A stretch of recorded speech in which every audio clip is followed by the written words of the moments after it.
Olá, eu sou o Psíquico e você está no Psicocast. Então, esse é o piloto, é o primeiro. Estou um pouquinho nervoso, mas tudo bem. Nesse episódio eu vou contar um pouco de quem eu sou. Para já ficar bem claro, eu prezo pela privacidade e anonimato, mas podem fazer pergunta que quiserem que eu vou responder no meu possível. Eu tenho 20 e poucos anos e tenho dislexia.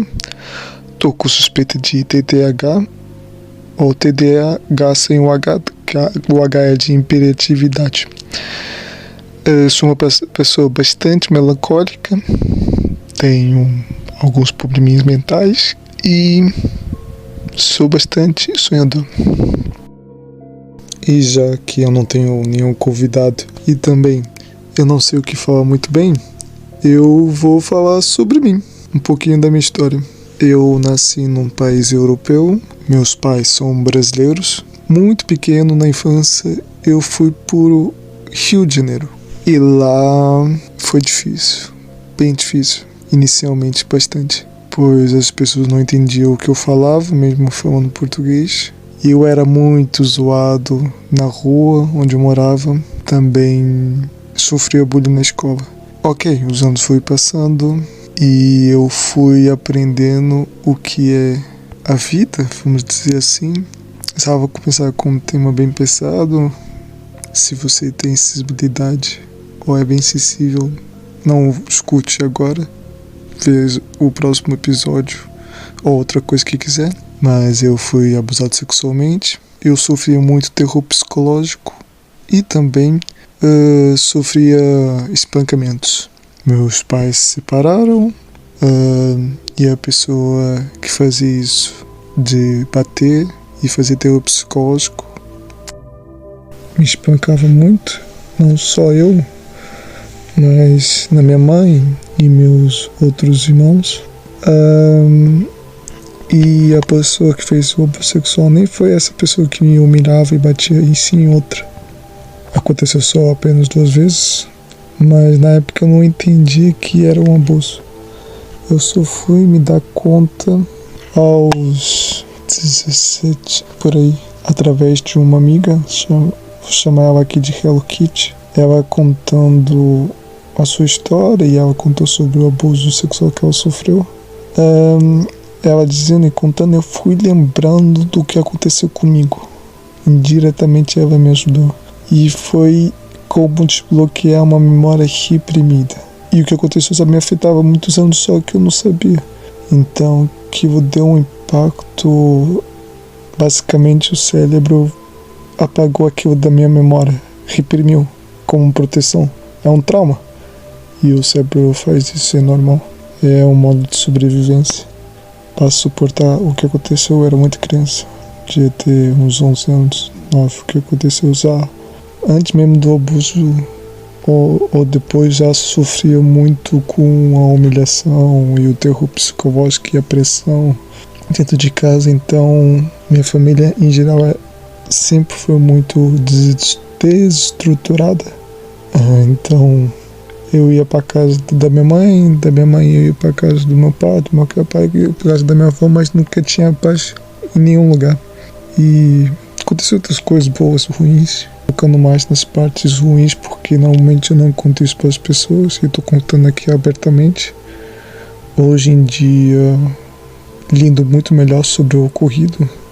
Basicamente, não tem como eu esquecer o trauma, óbvio, mas eu fiquei maior do que o trauma, claro, com muita ajuda psicológica. Anos e anos tentando curar dessa forma, sei lá, curar, não é exatamente curar a palavra, mas tentar ficar bem de alguma forma. Já aconteceu, tipo, não tenho o que fazer. E eu fui pesquisando sobre o que acontece com pessoas que foram abusadas. Normalmente é alguém da família ou que tem acesso à família, que é uma pessoa próxima à família. Não é muito comentado os abusos que acontecem com homens. Normalmente as pessoas pensam, tem uma lógica estúpida, pensam que o abuso sexual acontece normalmente, é um velho atrás de uma menininha, e não. Mulheres também, tanto mais velhos aos jovens, com pessoas mais novas, e também homens com homens, mulheres com mulheres, vice-versa. Mulheres abusando homens ou mulheres abusando pessoas mais novas, homens também. Então, o ato em si, não diz muito a origem. A maldade não tem sexo. Óbvio que vivemos numa sociedade bem machista, mas também acontece com os homens o abuso sexual, tanto de pessoas mais velhas ou pessoas mais jovem, adulto, fazerem com pessoas mais novas ou da mesma idade. Então, meio que tô falando sobre isso também para desabafar, tirar de certa forma um peso, e também para quem estiver ouvindo e aconteceu consigo ou conhece o que aconteceu, primeiramente não seja um babaca com a pessoa que sofreu, e você que está ouvindo e que aconteceu consigo, não se sinta culpado. Você não tem culpa pela atitude do outro, ok? Procure ajuda, e se está acontecendo, procure ajuda. De alguma forma, procure. É bem difícil, mas ficar em silêncio só piora. Tentar reprimir, tentar esconder só piora as coisas. Não estou dizendo que é para contar para qualquer pessoa, mas peça ajuda para uma pessoa de confiança, ou peça ajuda para possíveis autoridades, que também eu sei que acontece.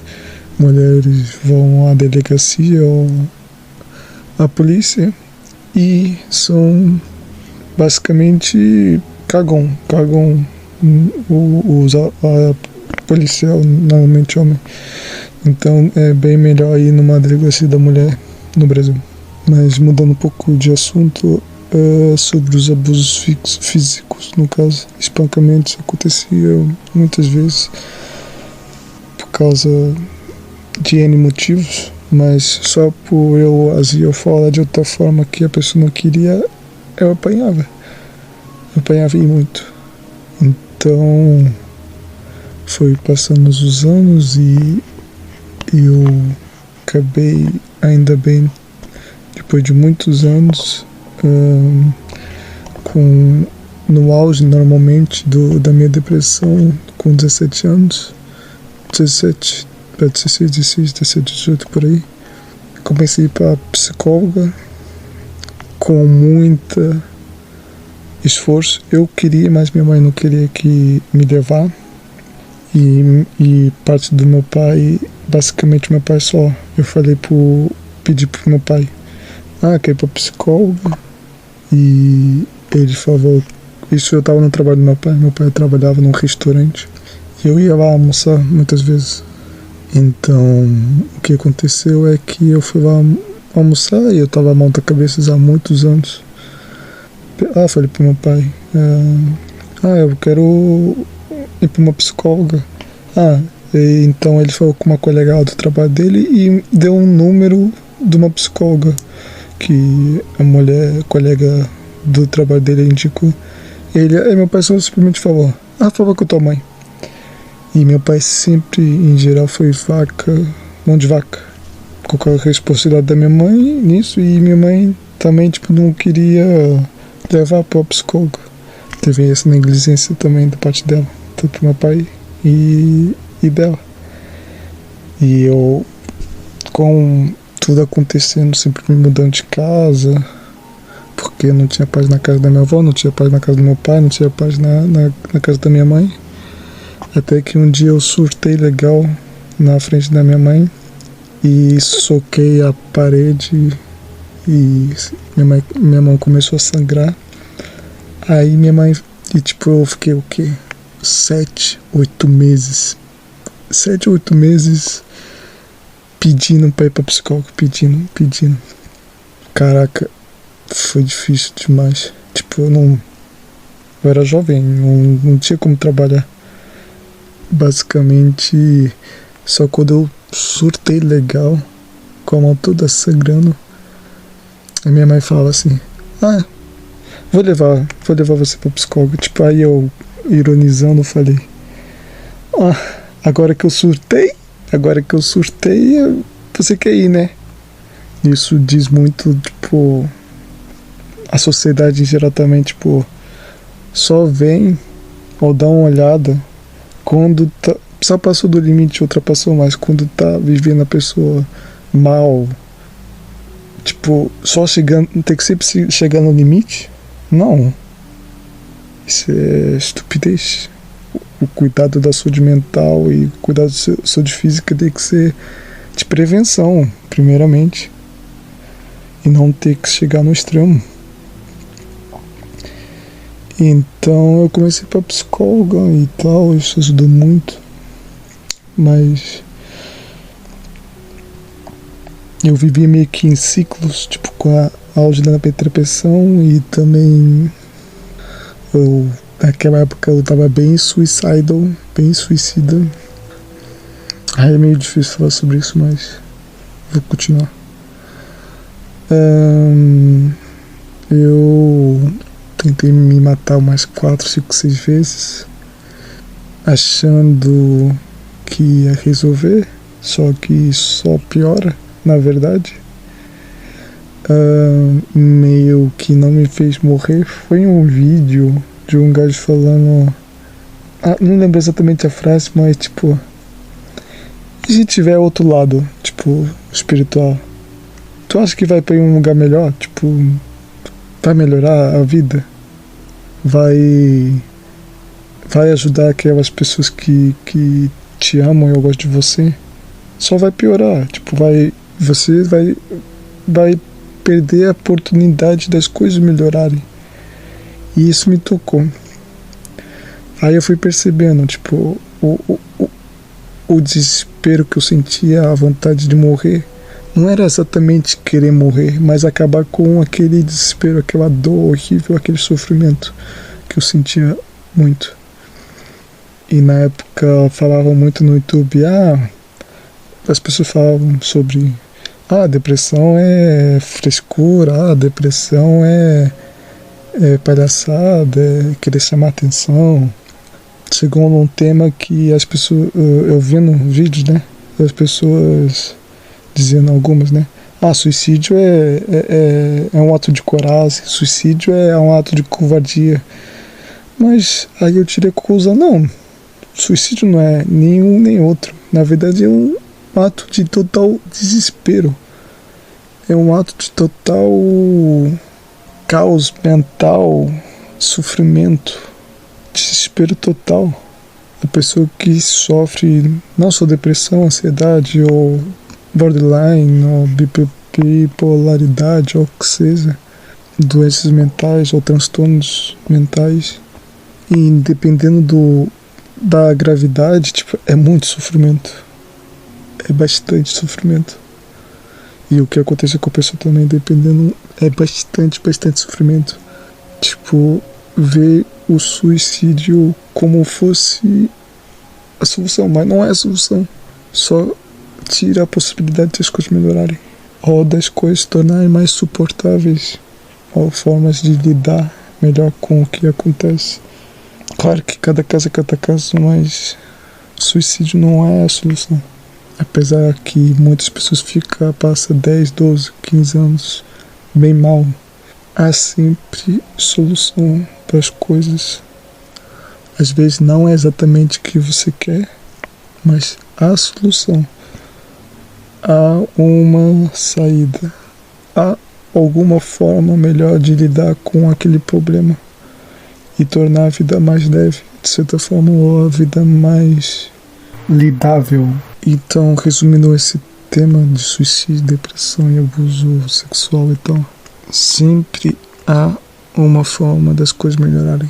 apesar de tudo que pode estar desesperançoso, há sempre uma forma.